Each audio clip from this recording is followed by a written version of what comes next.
Teología básica de Charles Riley. Sección 3. La Biblia inspirada por Dios. Capítulo 16. La interpretación de la Biblia. 1. Los principios de la hermenéutica. A. Una definición de la hermenéutica. La hermenéutica es el estudio de los principios de interpretación.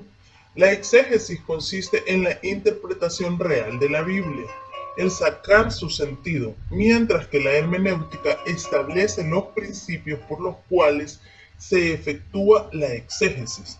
En realidad, todo intérprete de la Biblia tiene un sistema de hermenéutica, aunque probablemente la mayoría de los intérpretes no sistematizan su hermenéutica.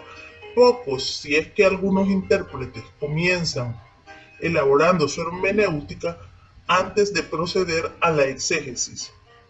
La mayoría parece que piensan en la hermenéutica después de haber estado ya interpretando por años. Pero al pensar sobre el tema de la hermenéutica sirve un propósito importante porque de veras les obliga a examinar la base de la exégesis y la consecuencia de sus prácticas interpretativas. B. Algunos sistemas de hermenéutica. Yo creo, por razones que más adelante se declararán, que el sistema correcto de la hermenéutica se puede clasificar como el normal, sencillo o literal. Sin embargo, ejemplos de otros sistemas que no promueven la interpretación normal o sencilla, a lo menos no consecuentemente, pueden servir para enfocar lo que se significa por la interpretación normal y los principios hermenéuticos sobre los cuales se basa. Se debe decir que casi nadie tiene un sistema puro de hermenéutica. La mayoría combinan elementos de varios sistemas. 1. Hermenéutica alegórica. Una alegoría es una representación simbólica. La hermenéutica alegórica se contrasta con la hermenéutica literal y normalmente se acude a ella cuando el sentido literal parece ser inaceptable para el intérprete. Las palabras entonces no se entienden en un sentido normal, sino en una forma simbólica que resulta en un significado diferente del texto, un significado que, en el sentido más estricto, el texto nunca intentó comunicar. Si se usara como única norma, la hermenéutica alegórica reduciría la Biblia casi a ficción, puesto que el sentido normal de las palabras sería inadecuado y se reemplazaría con cualquiera que fuera el sentido que el intérprete le diera a los símbolos. Sin embargo, en la mayoría, la hermenéutica alegórica no se practica constante o totalmente. Los evangélicos que usan este sistema lo hacen generalmente en el área de la profecía, mientras que usan la hermenéutica normal o literal en otras áreas de interpretación bíblica.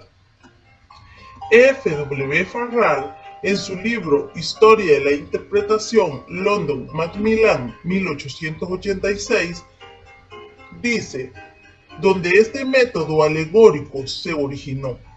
Expresa él, la alegoría no surgió en ninguna manera de la piedad espontánea, sino que fue hija del racionalismo, el cual le debe su nacimiento a las teorías paganas de Platón. Tuvo su nombre bien puesto, pues hizo que la escritura dijera algo diferente de lo que de veras significaba. Orígenes tomó de los platonistas paganos y los filósofos judíos un método que convierte la totalidad de la escritura, lo mismo al Nuevo Testamento que al Antiguo, en una serie de enigmas torpes, variantes e increíbles. La alegoría lo ayudó a deshacerse del milenarismo y el literalismo supersticioso y las antítesis de los gnósticos, pero le abrió la puerta a males más peligrosos. Páginas 193 al 4 y 196. 2. Interpretación literal. El lado opuesto del espectro de la interpretación alegórica pura o como único método se sitúa la interpretación literal. puesto que la palabra literal tiene connotaciones que se entienden mal o subjetivamente. Clasificaciones como sencilla o normal sirven más aceptablemente. Literal se supone que excluye las figuras retóricas, etc., lo cual no es el caso. Usualmente se supone que la interpretación literal va de la mano con la creencia en la inspiración verbal y plenaria. Esto no es necesariamente cierto, puesto que hay exegetas que practican la hermenéutica literal, pero no se adhieren a la forma más alta de la inspiración. Hablaremos más de los principios de la interpretación literal más adelante. En este punto solo la quiero presentar como lo opuesto de la interpretación alegórica. 3. Interpretación semi-alegórica o semi-literal. Entre los evangélicos, por lo menos, casi no existen los alegóricos puros. Por lo tanto, hay un método de interpretación que se puede clasificar como semi-alegórico. Mirando a la otra cara de la moneda, también se le puede llamar semi-literal, especialmente si hay un énfasis fuerte sobre la interpretación literal en la mayoría de las otras áreas de teología. Como ya he dicho, usualmente se abandona la interpretación literal en el área de la interpretación de profecía. Robert Mounce, en su comentario El libro de Revelación, Grand Rapids, Ehrman, 1977, exhibe una exégesis semi-literal. Él declara que el Hermagedón se debe tomar seriamente, pero no literalmente. Este representa la derrota escatológica del anticristo, pero no es necesario que aceptemos en una forma literal las metáforas con las cuales se describe el evento. Página 349. Concerniente al milenio, él favorece la idea de que Juan enseñó un milenio literal, pero su significado esencial puede entenderse como un cumplimiento que no implique necesariamente tiempo. Página 359. El milenio no es para Juan la edad mesiánica predicha por los profetas del Antiguo Testamento. Página 359. Oswald T. Hayes trató de desarrollar razones legítimas para una hermenéutica semi-alegórica. Profecía y la Iglesia, Filadelfia. Presbyterian and Reformed, 1945. Argumentando que ningún literalista toma todo literalmente, él procede a tratar de demostrar por qué es necesario poner limitaciones a la interpretación literal. Las razones que él ofrece son: A. La presencia de figuras retóricas significa que no podemos tomar toda la Biblia literalmente. B. El hecho de que el tema central de la Biblia es espiritual requiere una hermenéutica espiritual. Él prefiere llamarla espiritual en vez de alegórica. Y C. El hecho de que el Antiguo Testamento es preliminar y preparatorio del Nuevo Testamento, en el cual encontramos los significados más profundos. Página 16 al 9. Ahora bien, nadie niega que la Biblia utiliza figuras retóricas, pero estas comunican verdades literales y a menudo lo hacen más vívida y literalmente que si no se usaran tales figuras. Ellas realizan y realzan en vez de cambiar el sentido claro que hay detrás de las figuras. El tema central de la Biblia es espiritual, la redención, pero el contenido no determina los principios hermenéuticos. La hermenéutica provee los principios sobre los cuales se entiende el contenido. Por supuesto, el Antiguo Testamento es preparatorio a la revelación más completa del Nuevo, pero eso no significa que el Nuevo Testamento se debe entender alegórica o espiritualmente. Dios se comunicó en forma clara en ambos testamentos. Pero si les concedemos a Hayes sus limitaciones en cuanto a la hermenéutica literal, lo que yo no hago, aún permanece la importante pregunta: ¿cómo sé yo cuándo usar la interpretación literal y cuándo la alegórica? A esta pregunta Hayes ofrece orientaciones. 1. el que usted interprete o no un pasaje figurativa o literalmente depende de cuál método va a dar el significado genuino. Página 18. Esto, por supuesto, es un argumento circular. 2. La única forma en que la profecía se puede entender literalmente es cuando su significado literal es claro y obvio. Pero, como que para Hayes, profecía puede ser indefinida, enigmática y confusa. Existen pocos casos en que se puede entender literalmente. Página 28 a la 30. 3. La interpretación de cualquier profecía depende de su cumplimiento. En otras palabras, si claramente se cumpliera literalmente, como las profecías del primer advenimiento de Cristo, entonces por supuesto esta profecía se interpreta literalmente. Pero el sistema teológico de Hayes requiere que las profecías sobre la segunda venida no se cumplan literalmente, así que en estas él utiliza la hermenéutica alegórica. Le tenemos que dar reconocimiento a Hayes en cuanto a su intento de sistematizar su hermenéutica, aunque podemos cuestionar su éxito. Su discusión demuestra de nuevo que muchos evangélicos son literalistas uniformes en todas las áreas de la doctrina bíblica, con la excepción de la profecía. El hacer esto resulta en el amilenialismo. El ser literalista en todos los aspectos en el premilenialismo. 4. Interpretación teológica. En un sentido, el amilenialismo, como se ilustra en la discusión de Hayes, se puede considerar no solo por su uso de la hermenéutica semialegórica, sino también como una ilustración de la interpretación teológica. Este sistema teológico no permite un reino auténtico en la tierra sobre el cual reine Cristo. Por lo tanto, ciertos pasajes no se pueden interpretar literalmente. Otra ilustración de interpretación teológica se encuentra en los escritos de Daniel Fuller. Para poder preservar la unidad de la Biblia, él dice que tenemos que usar el principio de la interpretación teológica, lo cual significa una interpretación que no resulte en dos propósitos de Dios en las Escrituras, uno para Israel y otro para la iglesia. El uso permanente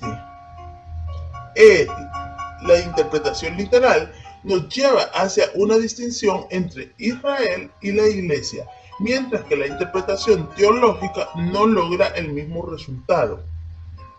The Hermeneutics of Dispensationalism. TD Dissertation Northern Baptist Theological Seminary, 1957. Especialmente página 188 y Gospel and Law, Contrast or Continuum, Grand Rapids, Herman, 1980. C. El argumento a favor de la hermenéutica literal. 1. El propósito del lenguaje. El propósito del lenguaje mismo parece requerir la interpretación literal, es decir, Dios le dio el lenguaje al hombre con el propósito de poder comunicarse con él. Dios creó al hombre a su imagen, lo cual incluyó el poder del habla, para que Dios pudiera revelar su verdad al hombre y que éste a su vez ofreciera adoración y oración a Dios. Dos consecuencias fluyen de esta idea.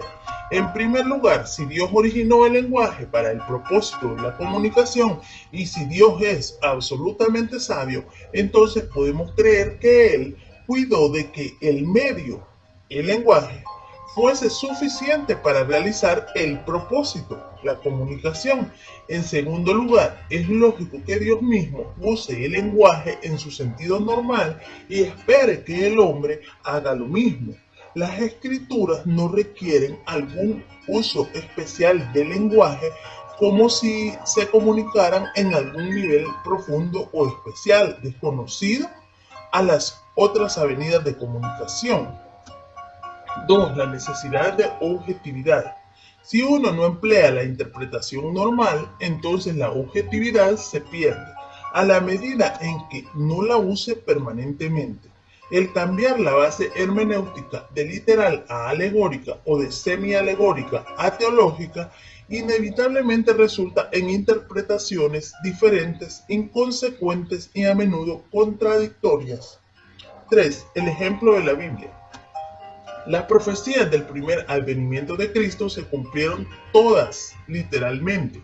Este obvio, pero sumamente significativo hecho, aboga por la validez y el uso de la hermenéutica literal en toda la interpretación bíblica.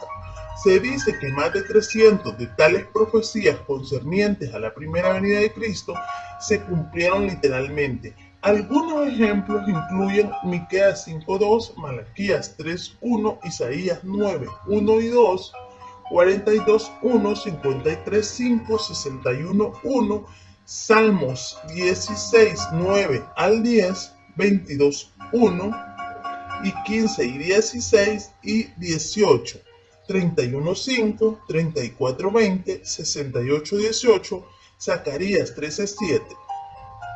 Por cierto, a algunas profecías del Antiguo Testamento se les da un cumplimiento típico en el Nuevo, y algunas de esas son citadas por los no literalistas como sanción bíblica para una hermenéutica no literal, pero de las aproximadamente 24 profecías a las cuales el Nuevo Testamento le da un cumplimiento típico, solamente 7 se citan como ejemplos de una hermenéutica no literal, y por supuesto no todos están de acuerdo en que estas 7 prueben esto.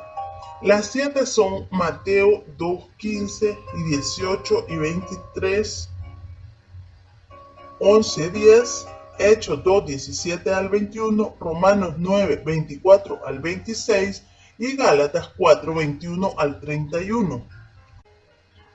Pero recuerde que no solamente estamos comparando a 7 de entre 24, sino 7 de un total de cientos, porque es claro que casi todas las profecías del Antiguo Testamento se cumplen literalmente en el Nuevo Testamento. Ciertamente el Nuevo Testamento puede usar al Antiguo Testamento en otros aspectos que no son el cumplimiento, pero aquí estoy hablando de profecías y su cumplimiento. Esto es un fuerte argumento para la hermenéutica literal. D. Principios de la hermenéutica normal. 1. Interprete gramaticalmente. Puesto que las palabras son vehículos del pensamiento y puesto que el significado de cualquier pasaje se tiene que determinar por un estudio de las palabras que contiene y la relación de las mismas en las oraciones, la determinación del sentido gramatical del texto tiene que ser el punto de partida de la interpretación normal. 2. Interprete contextualmente. Las palabras y las oraciones no existen aisladamente, por lo tanto el contexto se tiene que estudiar para poder ver la relación que cada versículo mantiene con el que precede y el que le sigue. Hay que considerar el contexto inmediato, el tema y el alcance del libro entero. 3. Compare escritura con escritura. La doble paternidad literaria de la Biblia hace necesario conocer no solo el significado del autor humano, sino también el de Dios. El significado de Dios puede que no se revele completamente en el escrito del autor original humano, pero sí se revela cuando las escrituras se comparan con escritura.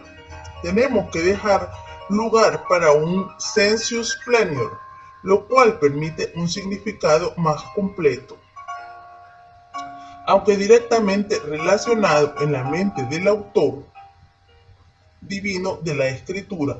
No podemos decir que los autores humanos siempre entendieron la implicación total de sus propias palabras. Cuando comparamos escritura con escritura, podemos descubrir la intención más completa del autor divino.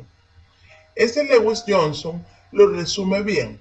Así que la tarea del intérprete bíblico no ha terminado necesariamente cuando ha llegado al significado que tuvo en mente el autor humano original.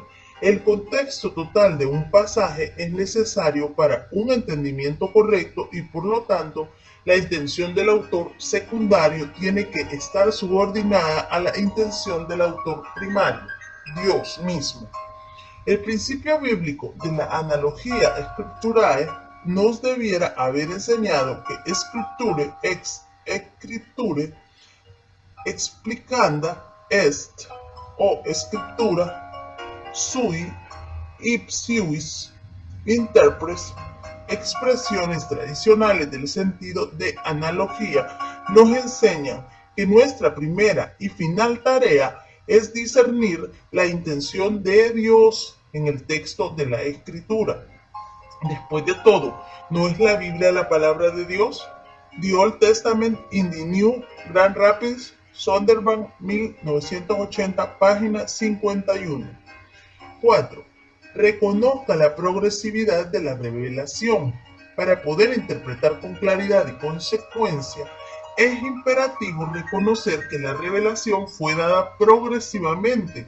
Esto significa que en el proceso de revelar su mensaje al hombre, Dios le puede agregar o aún cambiar en una era lo que él había dado en otra. Obviamente, el Nuevo Testamento agrega mucho que no fue revelado en el Antiguo Testamento. Lo que Dios reveló como obligatorio en cierta época puede ser rescindido en otra, como la prohibición de comer cerdo, una vez obligatoria sobre el pueblo de Dios, ahora rescindida en 1 Timoteo 4:3. El dejar de reconocer esta progresividad en la revelación levantará contradicciones imposibles de resolver entre pasajes si se toman literalmente.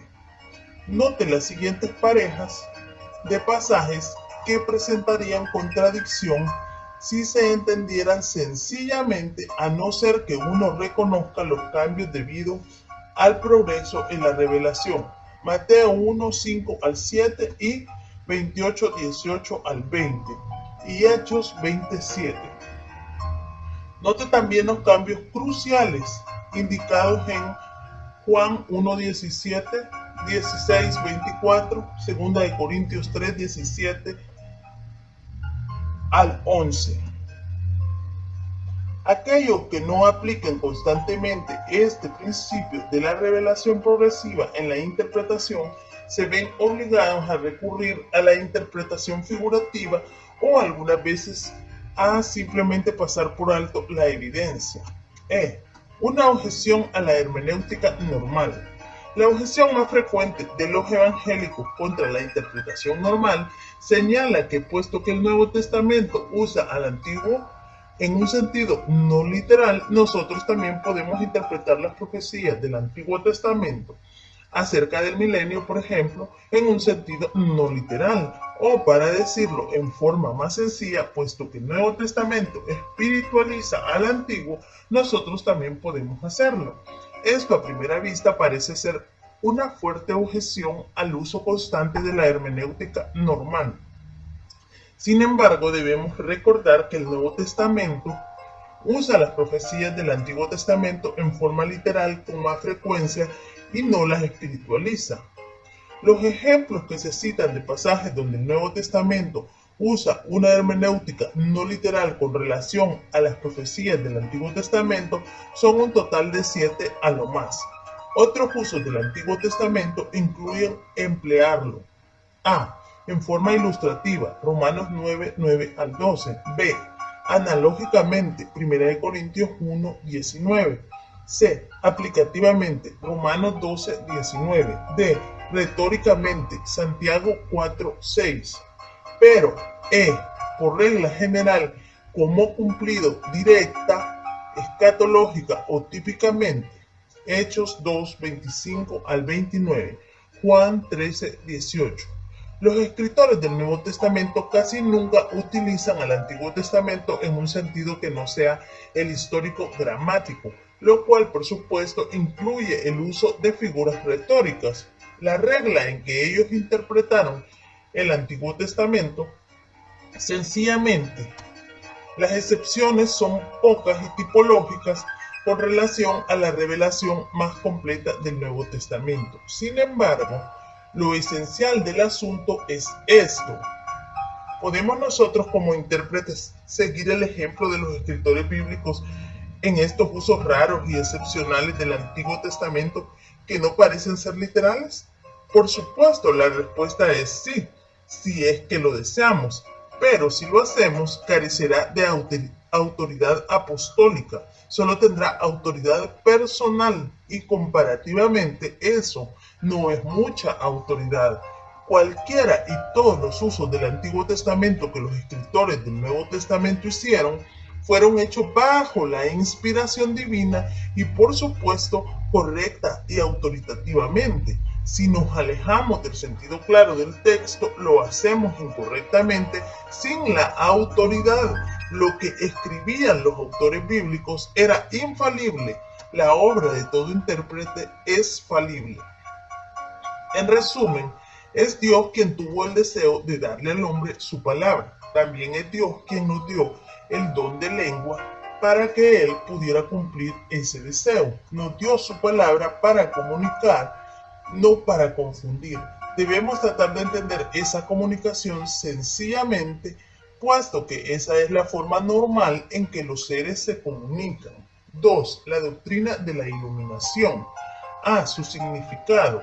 El verbo potizó es el que se refiere a la iluminación general que Cristo trae a todas las personas, especialmente por medio del Evangelio. Juan 1:9, 2 de Timoteo 1:10. De la experiencia iluminadora de la conversión, Hebreos 6:4, del entendimiento de la verdad cristiana, Efesios 1:18 y 3:9, y de la naturaleza escudriñadora del juicio futuro, 1 Corintios 4:5. Teológicamente, la palabra se ha aplicado a varios conceptos. En la iglesia primitiva, el bautismo se describe frecuentemente como iluminación. Justino, Primera Apología, capítulo 61. La teoría de la iluminación en la inspiración considera que la inspiración fue una intensificación y un elevamiento de las percepciones de los autores bíblicos, pero generalmente el concepto de la iluminación se relaciona con el ministerio del Espíritu Santo al ayudar al creyente a entender la verdad de la Biblia. B. Los medios. Dos pasajes principales describen este ministerio del Espíritu Santo: Juan 16, 12 al 15 y 1 Corintios 2, 9 a 3, 2. Estos enseñan los siguientes hechos tocantes a la iluminación. 1. El Espíritu es el Maestro y su presencia en el creyente garantiza el acceso de este ministerio a todo creyente. 2. Los no creyentes, por supuesto, no pueden experimentar este ministerio. Aunque puedan alcanzar un alto nivel de entendimiento de la Biblia, ellos consideran que lo que conocen son básicamente necedades. 3. La enseñanza del Espíritu abarca toda la verdad, incluyendo la de las cosas por venir, la profecía. 4. La carnalidad en el creyente puede impedir este ministerio. 5. El propósito de este ministerio es glorificar a Cristo. 6. El Espíritu usará a aquellos que tienen el don de enseñar para llevar a cabo este ministerio. Romanos 12:7, 1 de Juan 2:27. Esto incluye los escritos de aquellos que ya difuntos han dejado los resultados de la obra del Espíritu en sus vidas en esos escritos. La experiencia de la iluminación no es por revelación directa. El canon está cerrado. El Espíritu ilumina el significado de ese canon cerrado y él lo hace por medio del estudio y la meditación. El estudio emplea todas las herramientas adecuadas para averiguar el significado del texto. La meditación piensa sobre los datos verdaderos del texto, combinándolos en una totalidad armoniosa y aplicándolos a la propia vida de uno. El resultado final del ministerio de iluminación del Espíritu es glorificar a Cristo en la vida o promover una doctrina sana, enseñanza que trae salud espiritual e integridad a la vida del creyente. La iluminación no tiene que ver meramente con la comprensión de los datos, sino con la aplicación de los mismos que contribuye a formar la semejanza de Cristo en el creyente.